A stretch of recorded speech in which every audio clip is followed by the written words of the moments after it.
James space telescope ने 6 ऐसी galaxies को फाइंड किया जिनका जिक्र मैंने इस वीडियो में भी किया था।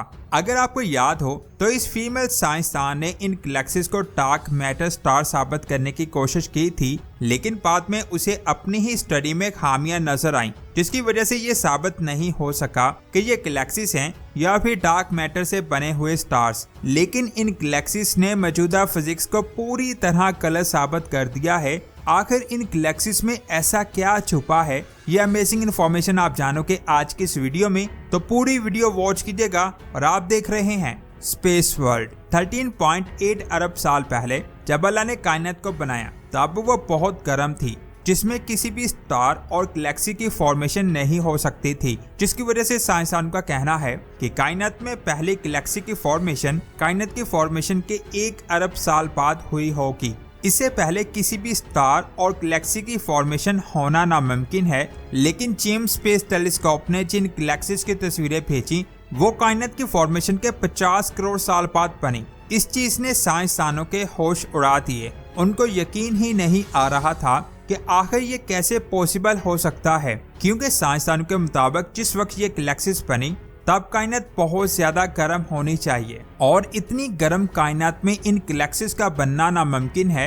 इन गैलेक्सीज की रोशनी को जमीन तक आने में 13.5 अरब साल का टाइम लगा। यानी जिन गैलेक्सीज की तस्वीरों को आप देख रहे हैं वो 13.5 अरब साल पुरानी है। साइंसदानों का कहना है कि जेम्स स्पेस टेलीस्कोप ने इन गैलेक्सीज को जिस जगह पर खींचा है वो आज उस जगह पर मौजूद नहीं है। कायनात के फैलाव की वजह से वो आज अपनी जगह से बहुत ज्यादा दूर जा चुकी होंगी। जब इन गैलेक्सीज को पहली बार देखा गया तो ये हमें बहुत ज्यादा छोटे डॉट की तरह दिखाई दे रही थी, जिनका कलर रेड था, जिन्हें देख पाना बहुत ज्यादा मुश्किल था। इन गैलेक्सीज की एक हैरान करने वाली बात यह थी कि इन गैलेक्सीज में हमारी गैलेक्सी जितने स्टार्स हैं जिन्हें यूनिवर्स ब्रेकर का नाम दिया गया। अब सवाल फिर वही है कि कायनात के फॉर्मेशन के कुछ देर बाद ये गैलेक्सीज कैसे बनी और इनमें इतनी तेजी के साथ स्टार्स की फॉर्मेशन कैसे हुई। अभी साइंसदान इन गैलेक्सीज को स्टडी कर ही रहे थे कि जेम्स स्पेस टेलीस्कोप ने एक और गैलेक्सी की तस्वीर को खींचकर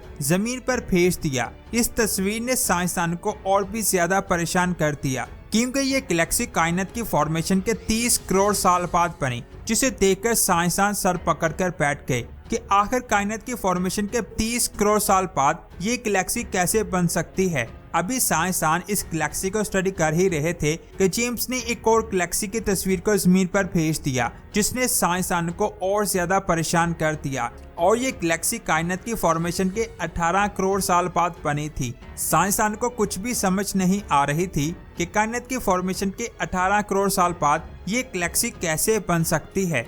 और आज तक हमने जितनी भी गैलेक्सीज को फाइंड किया है उनमें ये गैलेक्सी सबसे ज्यादा दूरी पर मौजूद हैं। हम ये भी कह सकते हैं कि ये गैलेक्सी हमारी कायनात का आखिरी किनारा है और इसे कायनात की पहली गैलेक्सी भी कहा जा रहा है। अभी साइंसदान इसे पहली गैलेक्सी कह रहे हैं। हो सकता है कि जेम्स स्पेस टेलीस्कोप इससे भी आगे कोई गैलेक्सी फाइंड कर ले। ये गैलेक्सी डिस्क शेप में मौजूद है और ऐसी गैलेक्सीज को बनने में बहुत ज्यादा टाइम लगता है। यानी इस गैलेक्सी की फॉर्मेशन 18 करोड़ साल से भी पहले शुरू हुई होगी। इससे पहले हब्बल ने जो सबसे दूर मौजूद गैलेक्सी की तस्वीर को खींचा था उसकी शेप इरेगुलर थी, यानी उस गैलेक्सी की कोई प्रॉपर शेप नहीं थी, जिसकी वजह से साइंसदान को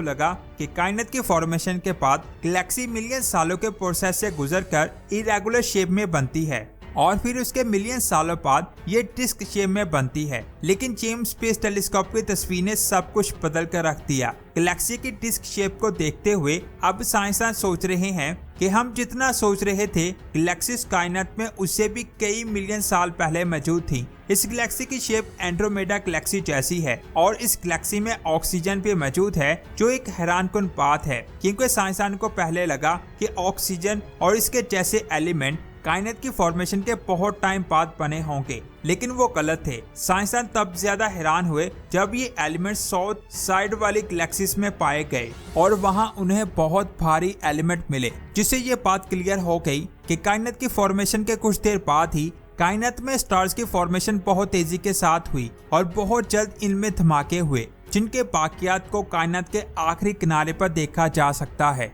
जिसका मतलब है कि इन गैलेक्सीज की फॉर्मेशन साइंसदान के अंदाजे से बहुत पहले हुई होगी। वैसे आपका इसके बारे में क्या ख्याल है, नीचे कमेंट्स करके जरूर। 27 दिसंबर 1984 को अंटार्कटिका के एलन हिल्स में साइंसदानों की टीम को एक ऐसा पत्थर मिलता है जो उस इलाके का नहीं लग रहा था। जब उस चीज को लैब के अंदर ले जाकर स्टडी किया गया तो पता चला कि ये एक मेट्रॉइड है। असल में इस एरिया में मेट्रॉइड बहुत ज्यादा तादाद में गिरते हैं क्योंकि यहाँ इंसान नहीं रहते, इसीलिए ये मेट्रॉइड बर्फ के अंदर दफन हो जाते हैं, जिसकी वजह से इनको तलाश करना बहुत ज्यादा मुश्किल हो जाता है। लेकिन साइंसदान फिर भी इस एरिया में मेट्रॉइड को फाइंड करते रहते हैं। लेकिन ये जो मेट्रॉइड मिला था, इसने साइंसदान को बहुत ज्यादा हैरान किया। इस मेट्रॉइड का नाम रखा गया ALH 84001। जब साइंसदानों ने इसकी उम्र के बारे में जानने की कोशिश की तो पता चला ये 17 मिलियन साल पहले मार्स पर मौजूद था। साइंसदान के मुताबिक उस वक्त मार्स आज के मार्स के मुकाबले में बिल्कुल मुख्तलिफ था।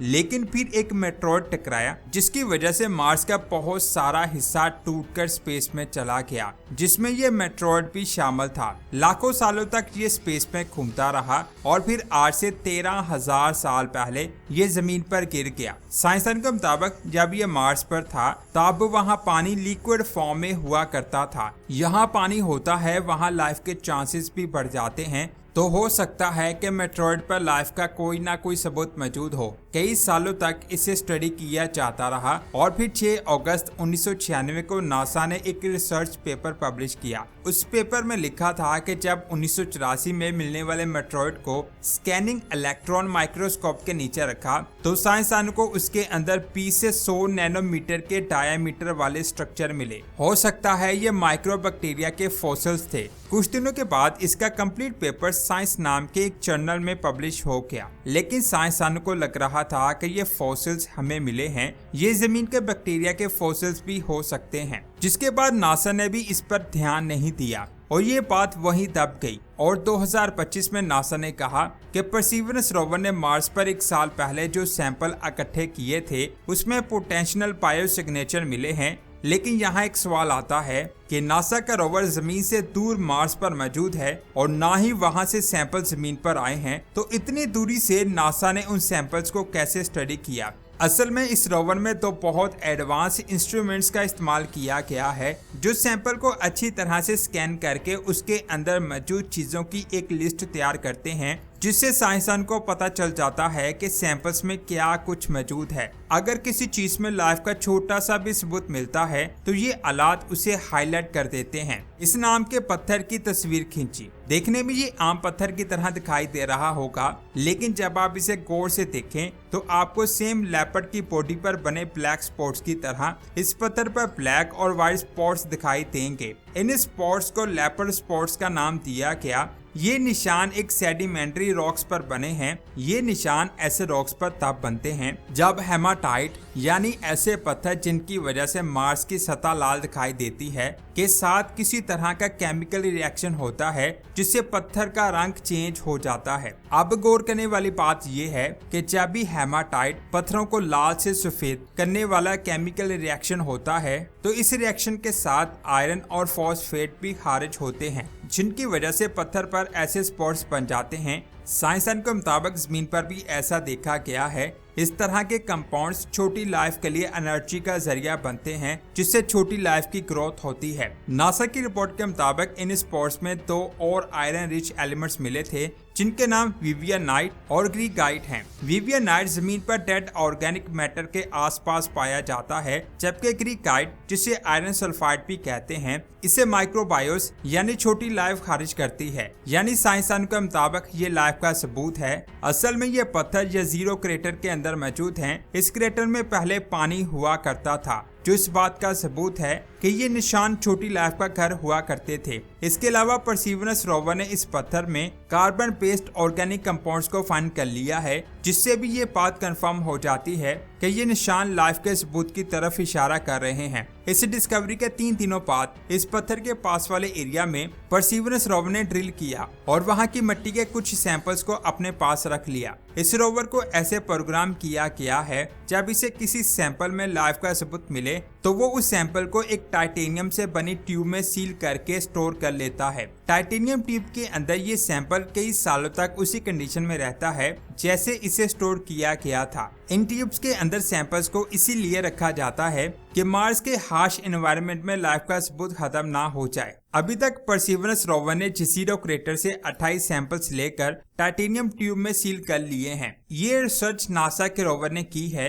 लेकिन नासा खुद इन सैंपल्स को स्टडी करना चाहता है, इसीलिए एक सैंपल रिटर्न मिशन का प्लान किया जा रहा है। इस मिशन में एक रोवर होगा जिसे मार्स पर लैंड करवाया जाएगा। ये रोवर सभी ट्यूब्स की लोकेशन पर जाकर उनको इकट्ठा करके लैंडर में स्टोर करेगा। फिर इन सैंपल्स को जमीन की तरफ भेजा जाएगा ताकि साइंसदान खुद उनको देख सके। अब क्योंकि ये प्लान काफी ज्यादा एडवांस लग रहा है, तो इसलिए नासा ने इस प्लान के लिए 2026 का टाइम दिया है और कहा कि 2030 तक ये सैंपल्स हर हाल में जमीन पर आ जाएंगे। ये बात मैं आपको बता दूं, ये कायनात अल्लाह की है। अल्लाह जब चाहे और यहाँ चाहे लाइफ पैदा कर सकता है, वो हर चीज पर कादर है। तो दोस्तों, ये थी आज की शानदार वीडियो। आपको ये वीडियो कैसी लगी नीचे कमेंट्स करके जरूर बताएं। इस वीडियो को लाइक और शेयर लाजमी करें। मिलते हैं एक और शानदार वीडियो में। अपना बहुत सारा ख्याल रखें। अल्लाह हाफिज।